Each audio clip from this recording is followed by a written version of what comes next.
मैं डॉक्टर वीरेंद्र प्रसाद, प्राचार्य scope training and private consulting limited, Billari Chak, Patna से बोल रहा हूँ।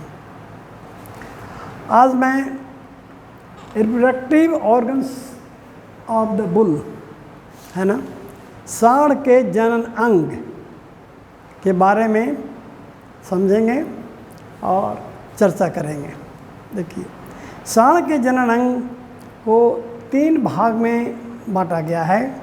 एक है प्राइमरी रिप्रोडक्टिव ऑर्गन, उसमें टेस्टिस आता है। एक है सेकेंडरी रिप्रोडक्टिव ऑर्गन्स, उसमें एपिडिडाइमिस, भास डिफरेंस, एम्पुला, यूरेथ्रा और पेनिस, ये 5 सेकेंडरी रिप्रोडक्टिव ऑर्गन्स में रखा गया है। और तीसरा असेसरी ग्लैंड्स। असेसरी ग्लैंड्स में 3 ग्लैंड्स हैं, वल्वोयूरेथ्रल ग्लैंड्स, प्रोस्टेट ग्लैंड और सेमिनल वेसिकल्स। वल्वोयूरेथ्रल ग्लैंड को ही कॉपर्स ग्लैंड भी कहते हैं। अब देखते हैं एक एक करके इनका फंक्शन क्या है। ये तो हम लोग नाम से वाकिफ़ हो गए और यहाँ आपको इस पिक्चर में भी दर्शाया गया है, हालांकि इसमें कुछ मिसिंग भी है, फिर भी अब इसका काम समझते हैं। देखिए, पहले हम जानते हैं स्क्रोटम। ये जो बाहरी वाला भाग, इसमें स्क्रोटम कहीं लिखा हुआ है, यही स्क्रोटम है, ये स्क्रोटम है। स्क्रोटम का मुख्य 3 काम है। पहला है कि ये टेस्टिस को आधार देता है ना। दूसरा काम है कि टेस्टिस को सुरक्षा प्रदान करता है। तीसरा काम है कि टेस्टिस को भीतरी तापमान को नियंत्रित भी करता है। ये है ये स्क्रोटम का काम। ये स्क्रोटम है, एक चमड़ी का थैली होता है स्क्रोटम, जिसके अंदर टेस्टिस होता है और टेस्टिस की संख्या 2 होती है। टेस्टिस अंडाकार होता है, ठीक है। अब आइए कि इसके बाद हम चलते हैं कि टेस्टिस का क्या काम है, ठीक है। तो टेस्टिस का मुख्य कार्य है, 2 ही कार्य से टेस्टिस को जाने। एक तो है कि वहाँ शुक्रपेशी का मतलब शुक्राणु का फॉर्मेशन होता है, कहाँ होता है बाद में जानेंगे। और दूसरा काम है कि वहाँ से एक हार्मोन निकलता है जिसका नाम है टेस्टोस्टेरोन। ये 2 काम मुख्यतः टेस्टिकल का है। इसको मुस्क कहते हैं हिंदी में। तो इसके बाद आते हैं कि आपको टेस्टोस्टेरोन का क्या काम है। हार्मोन जब निकलता है तो टेस्टोस्टेरोन का इसका भी काम हम लोग जाने कि टेस्टोस्टेरोन का जो कार्य है, ये नर को संभोग करने के लिए उत्तेजना पैदा करता है ना। इसी से उत्तेजित होता है सांड।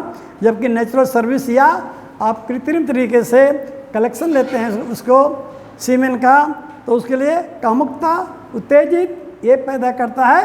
ये होता है टेस्टोस्टेरोन के हार्मोन के वजह से। दूसरा है कि नर के जो विशेषता होता है उसको बनाए रखता है। नर का विशेषता क्या मतलब है? नर का आवाज़ थोड़ा अलग होता है ना। तो नर का आवाज़ इसी हार्मोन के वजह से अलग होता है। मैंने गाय की आवाज़ और सांड की आवाज़ में अंतर है ना। तो हार्मोन की वजह से है। मांसल जो उसका है, शरीर में मांस आ जाता है, मांसलता जो होता है वो भी इसी हार्मोन के चलते होता है। और हड्डियों का विकास करता है ये। इस तरह से भारीपन वगैरह सब ही आता है टेस्टोस्टेरोन हार्मोन के वजह से, ये जान गए। और ये शुक्राणु को स्पर्मेटोजेनेसिस, शुक्राणु को फॉर्मेशन में भी ये मदद करता है टेस्टोस्टेरोन हार्मोन, ठीक है। निर्माण करता है ये शुक्राणु को। और क्या करें, ये जो सहायक ग्रंथियां हैं, 3 सहायक ग्रंथियां हैं आपको, ये प्रोस्टेट ग्लैंड, कॉपर्स ग्लैंड और ये सेमिनल वेसिकल्स। ये 3 ग्रंथियां जो हैं जिसको कहते हैं सहायक ग्रंथियां, असेसरी ग्लैंड्स, ठीक है। तो ये इस ग्लैंड्स को, ये सहायक ग्रंथियां को भी ये जो है टेस्टोस्टेरोन विकास करता है। और उसमें स्राव मतलब उससे जो निकलता है प्लाज्मा सिक्रीशन, उसको निर्माण में भी ये सहायक होता है। इतना समझ गए। अब है कि इसके बाद ये एक बहुत बड़ा भाग है, ये इम्पोर्टेंट है, जिसको कहते हैं एपिडिडाइडमिस। एपिडिडाइडमिस के कार्य क्या है? हालांकि एपिडिडाइडमिस में 3 भाग होते हैं, हेड, बॉडी, टेल। हेड जो होता है जो टेस्टिस के ऊपरी भाग से जुड़ा रहता है, टेल नीचे के भाग से जुड़ा रहता है, और बीच का भाग को बॉडी कहते हैं। ये तो हो गया एपिडिडाइडमिस। इसकी लंबाई 30 मीटर होता है एपिडिडाइडमिस का, ठीक है। अब एपिडिडाइडमिस का काम क्या है? ये शुक्राणु को ये पोषित करता है। शुक्राणु मतलब स्पर्म को ये पोषित करता है और उसको विकास और मैच्योर भी बनाता है। यहीं पर मैच्योर भी होता है, विकास भी करता है एपिडिडाइडमिस में शुक्राणु, और वे यहीं पर इकट्ठा भी होता है टेल में। ये जो है कॉर्डा एपिडिडाइडमिस टेल वाला भाग है, यहीं पर आके शुक्राणु मैच्योर होता है और यहीं पर इकट्ठा रहता है, और यहीं से फिर भास डिफरेंस है, फिर बाहर जाएगा ना, यहाँ से जुड़ा रहता है। और इसी तरह से आपका एपिडाइडमिस का कार्य के बाद अब आगे बढ़ते हैं, भास डिफरेंस क्या है। तो ये जो भाषा डिफरेंस है ये यूरेथ्रा से जोड़ देता है इसको। भास डिफरेंस एपिडिडाइडमिस को यूरेथ्रा से जोड़ देता है। ये नलिका शुक्रपेशी प्रवाहिका को माने एपिडिडाइडमिस को यूरेथ्रा से जोड़ती है, और जब वीर्य बाहर आता है सांड से, ये नेचुरल मीटिंग करते हैं तो भी और कलेक्शन करते हैं तो भी, तो उस समय ये शुक्रपेशी को प्रवाह में मदद करता है ये, ठीक है। अब भैया एम्पुला, एम्पुला क्या चीज़ है? देखिए एम्पुला याद करें, एम्पुला नर में भी है और मादा में भी है। जो मादा में जो एम्पुला है वहीं पर फर्टिलाइजेशन होता है, वहीं पर शुक्राणु और ओवा का मिलन होता है। वो जगह है आपका एम्पुला और इस्थमस का जंक्शन है, वहाँ पर ये होता है। लेकिन ये जो एम्पुला है हमारे यहाँ जो एम्पुला करके लिखा हुआ एम्पुला, ये नर में भी होता है, ठीक है। तो एम्पुला क्या है? ये भास डिफरेंस एक जगह जाके प्रसारित करता है, वही एम्पुला है जो कि यूरेथ्रा में जाके खुलता है, और ये भाल्व का काम करता है। भाल्व का काम करता है मतलब कि जब मूत्र बाहर आएगा तो वहाँ से जो सीमेन आने का है उसको बंद कर देगा। जब सीमेन आएगा तो मूत्र आने का जो है उसको रोक देगा। ये वाल्व है, इधर भी बंद करेगा उधर भी बंद करेगा, है ना। एक साथ कभी भी मूत्र और सीमेन बाहर नहीं आ सकता है, नहीं तो सीमेन बिल्कुल दूषित हो जाएगा, वो खराब हो जाएगा, ठीक है। तो ये काम है आपका।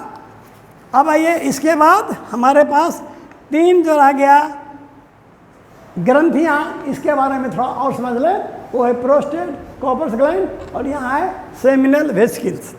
सेमिनल वेसिकल से 50 से 60% वहाँ से स्राव निकलता है, मतलब वहाँ से सिक्रीशन निकलता है, जिसको कि सीमेन कहते हैं। सीमेन शुक्राणु जब मिल जाता है तभी वो सीमेन कहलाता है। वो तीनों ग्रंथियों से सिक्रीशन निकलता है, सेमिनल वेसिकल, प्रोस्टेट ग्लैंड और कॉपर्स ग्लैंड, ठीक है। लेकिन सबसे ज़्यादा निकलता है सेमिनल वेसिकल से। इसी से उसको शुक्राणु को पोषक तत्व पोषण के लिए मिलता है, और इसी से वो शुक्राणु एक्टिव रहता है, मैच्योर होता है, जिंदा रहता है। वो ये काम जो ग्लैंड से जो सिक्रीशन निकलता है, जो सहायक ग्रंथियाँ हैं 3, उसी से वो शुक्राणु का जीवित रखता है। ये भी बता दें कि एपिडाइडमिस में शुक्राणु मैच्योर भी यहीं होता है और यहीं से डिजेनरेशन भी हो जाता है। मैच्योर होने में लगभग 60 डेज लगता है, कितना 60 दिन। तो यहीं पर ये मैच्योर आया, मैच्योर हुआ, मैच्योरेशन के बाद ये इसका डिजेनरेशन भी हो जाता है। ये सभी तीनों काम एपिडिडाइडमिस होता है। और स्टोरेज कहाँ होता है? एपिडाइडमिस के टेल में, कॉर्डा एपिडाइडमिस में, ठीक है। इस तरह से हम लोग reproductive organ of the bull के बारे में ये समझ गए कि अलग अलग जो यंग है उसका शॉर्ट में ही सही क्या काम है। अब विस्तार से इसको अन्य कामों को समझेंगे। अब थोड़ा और इसमें समझ लें कि ये शुक्राणु बनता कहाँ पर है। शुक्राणु बनता है सेमिनिफेरस ट्यूब्यूल में।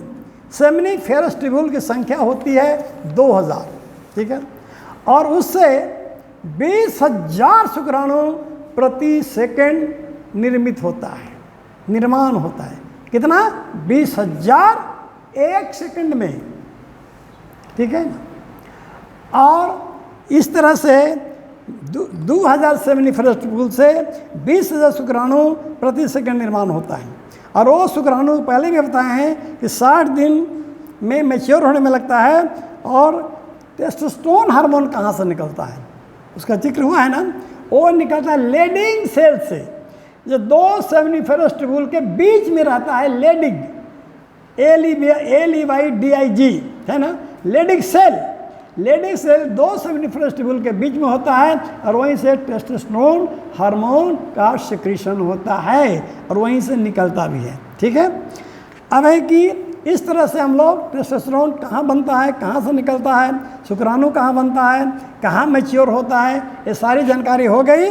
और इसके बाद हम लोग अब ये रिप्रोडक्टिव ऑर्गन नर में ऐसा एक और समझ लें। देखिए, ये है यूरिनरी ब्लड, यहाँ यूरिन जमा होता है।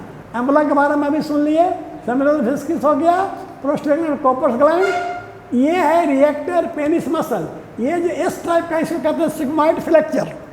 सिग्मॉइड ये यहाँ पर रिट्रैक्शन के बाद ये सीधा होता है जब ये उद्दीपित होता है और सीमेन बाहर आता है उस मौके पर, ठीक है। इस तरह से ये भास डिफरेंस के बारे में हम पहले जान गए। यहाँ पर अभी इसमें एक सिग्मॉइड फ्लेक्चर है, जान गए जो सेपेंड होता है।